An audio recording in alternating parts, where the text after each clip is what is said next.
Perfect. Perfect. Perfect.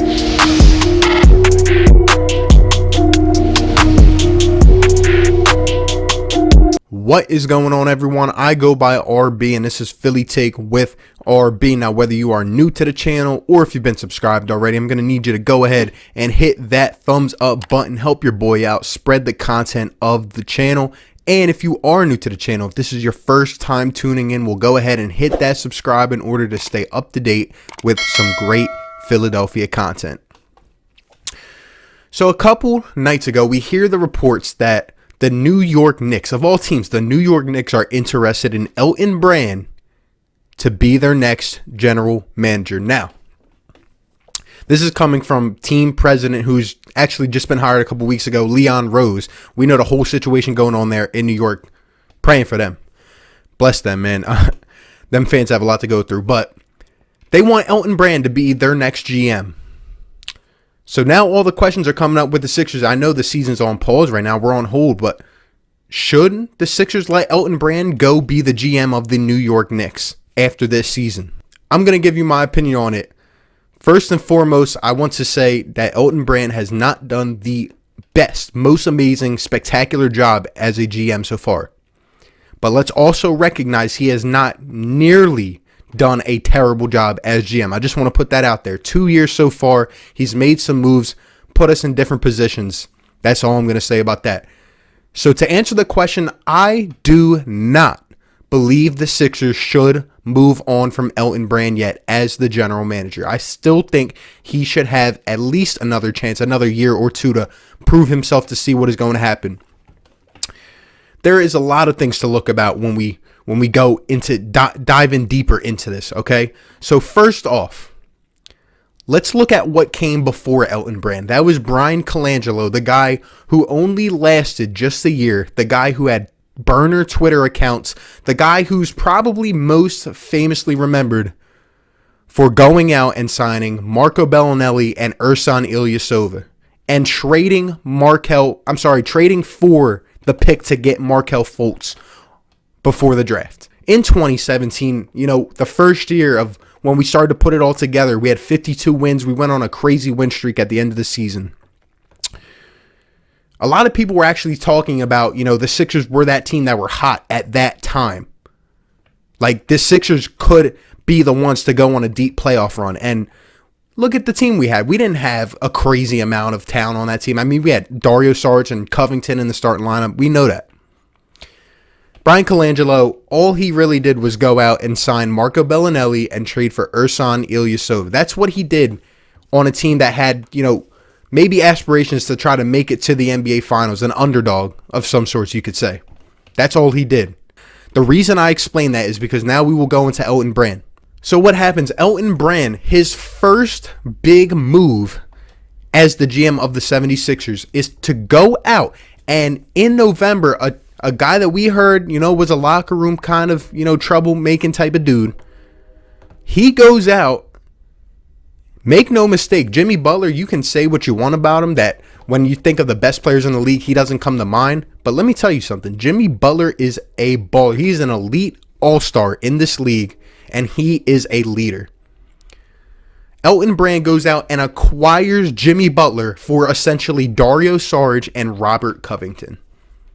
That is what we pretty much traded to get Jimmy Butler. Okay? Instantly, fans are excited all over. Fans are going absolutely nuts. Jimmy Butler is a 76er. And right away, he comes in. He's hitting game-winning shots.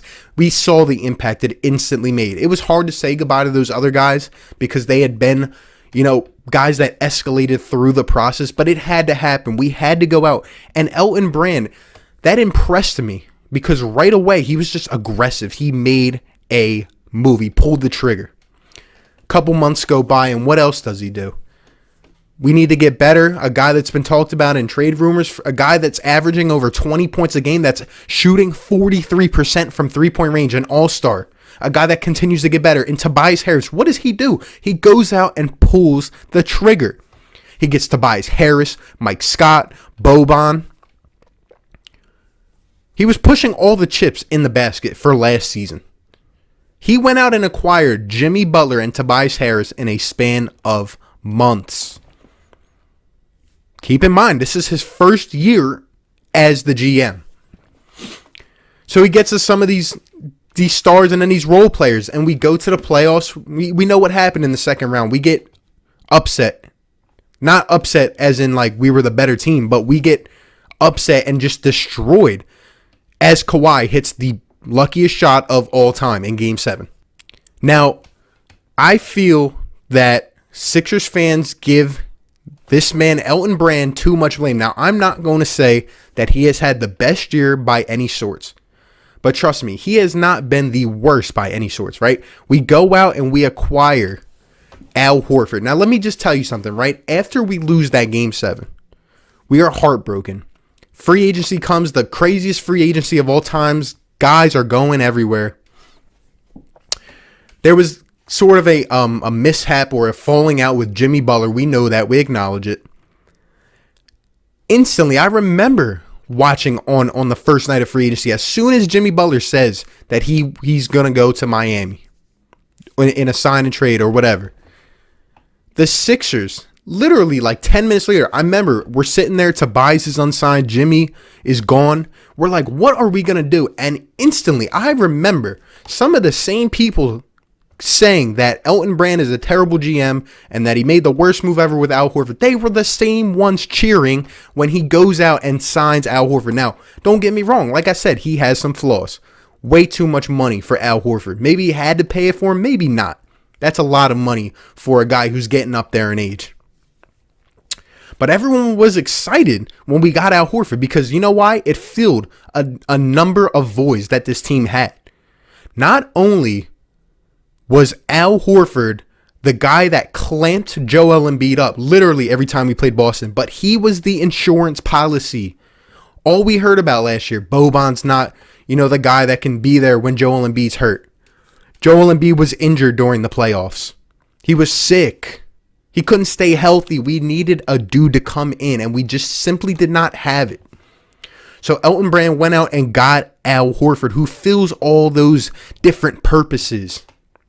In hindsight, it was a great signing. I'm telling you, because when you lose Jimmy Butler, and another move, which I put blame on this for Elton Brand, JJ Redick, he basically just left him out in the cold. We heard during Jimmy Butler's podcast, JJ Redick pretty much said he did not feel as if he was coming back at all. He got let go. So Elton Brand goes out and pulls the trigger. Once again, he gets Al Horford, like I said, the insurance policy, the guy who will be there. We go out and on draft night, we make a trade which draws so much disinterest from the Sixers fans. Some of it even from myself.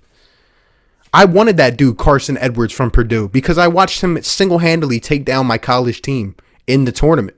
We go out and we get Matisse Thybulle. This is what I think Elton Brand had in mind. I think that he saw the dynamic of the league finally changing. KD leaves the Warriors. There's not 3 stars on a team anymore. That juggernaut has dissolved. So I think Elton Brand saw it going a different direction. Now there's just 2 stars on each team. And I think what Elton wanted to do was be the first, be ahead of the curve. He wanted to beat everyone else to it. He strictly had in mind to make this team centered around defense. This was so unique, something we've never seen every guy on a court above 6'6", 6'7". Not only do you have Joel Embiid, a monster in the paint, not only do you bring his arch nemesis who stops him, Al Horford, to come be by his side, but you have Ben Simmons, who is a 7-foot point guard. You have Josh Richardson, who can defend. You have Tobias Harris now running the forward. Now, again, we paid too much money for Tobias Harris, but we had to in order to keep him. Like, everyone gets mad at the GM, but think about this. If after that Toronto series, if Jimmy Butler leaves in free agency, be real with yourselves. Kawhi's not coming to Philly, okay? Some of these other dudes, Paul George, no, they're not coming to Philly. We don't have enough assets. But if Elton Brand sat there and literally did nothing, if we just left the roster how it was, made some other pickups, right? Signed Tobias, and that was it. People would be raiding the streets of Philadelphia. You guys would be out of your mind, pissed off at Elton Brand. He made a move. Now, it hasn't worked out the best to its ability, but maybe we need to realize that probably Elton Brand's biggest fault so far as the GM of the Philadelphia 76ers in 2 years is just realizing that he didn't get the right man to put it all together. Last year, I understand it, but even this year, going through half of the season so far, he hasn't pulled the trigger. He hasn't realized that these guys don't get up on certain nights, that no one is left held accountable, that his vision that he had for this season is literally not being executed by the coach. You can say the players need to play better. They do. They do need to play better. But guess what? When they're not, who is there to put their foot down? Who is there to stop it? Who's there to make adjustments? You can have the greatest talents in the world, but you need someone to put it all together. You need someone that is going to run the right system, get guys open, not leave guys out on certain nights. And maybe that's been Elton Brand's biggest failure of them all. I mean, I'm telling you it is. You cannot tell me, honestly, realistically, within your heart, that Al Horford has literally dropped off the face of the basketball world. Like, I know you guys want me to believe that. Everyone else is starting to believe it, and I've sadly had to as well. But part of me inside, man, I still cannot believe that Al Horford is literally just that much different than he's been the past few years. But I will tell you, I think Brad Stevens had him in the right system, gave him the right kind of looks. Even if Brett Brown started Al Horford next to Embiid for the year, fine. You paid him that much money, that's okay. But no adjustments? You wait till the 50 whatever game of the season to put him on the bench? And Elton just sat there and didn't do anything about it. I'm sure he has discussions. We've heard that maybe Elton doesn't have full control of what he's able to do. I know he doesn't. Joshua Harris and the owners, man, they step in. But I will tell you, I'm sure they rely on at least the basketball and knowledge and expertise of Elton Brand. Guy was the number 1 overall pick. Guy played in Philly. We paid him 5 years, $80 million to play here on the latter part of his career. I'm telling you, Elton Brand is not just a puppet. Brett Brown is not just a puppet. I think it's a collective unit. Obviously, the owners do have input.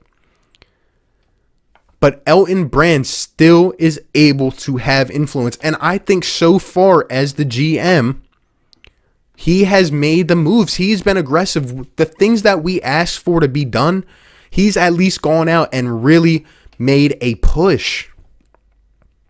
Some of them have worked out, some haven't. But if you compare it to before, now, this season, like I said, he hasn't been the best. We go out and we acquire Glenn Robinson III and Alec Burks at the deadline. Those aren't splashy moves. Obviously, we needed more. We needed more shooters. But I don't think those guys, Burks and Robinson, have been utilized to the best of their abilities. I think they need to play more minutes. And I just think that, knowing Philadelphia, and we just see so many times where we hesitate.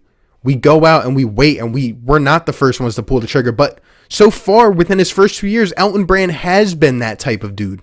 Elton Brand should at least get another chance to be the GM of the Sixers. I think he has done a good job so far in going out and being the first one to attack. I just think sometimes Elton Brand gets a little bit too much hate. He gets a little bit too much of the fault from people saying that these guys aren't working out when all he can do is go out and get them. And I think he has a good vision for the future. The one thing he needs to do, like I said, he needs to put his foot down. It's time for Brett to go, get another voice in here, see if they can work with this talent, get these guys going. It would be a mistake to let Elton Brand leave, especially to the New York Knicks, because he's going to go out and push and attack right away. If the New York Knicks want anyone, let them take Brett. Start the process 2.0 in New York. Declare it an official holiday. Brett needs to go. But I don't think it is time yet for Elton to go. I think he's made the moves, and I think he has proven that he will be a certain type of GM who will go out and at least listen to the people and make some moves. He can't do anything and everything that you ask him. But so far, I think he has been feasible, and I do not think he should be let go to the New York Knicks. I think it would be a bad idea, and I think Leon Rose is onto something, trying to pry him away from the Sixers. And let's see what happens in the rest of the season, if it even comes back. Let me know all your thoughts down below. I appreciate you guys for tuning in. Should Elton Brand remain the GM of the Sixers going forward into 2020 and even further? Let me know it all down below. I appreciate you guys. Like, comment, and subscribe, and I will catch you on the next one. Peace. Perfect. Perfect. Perfect.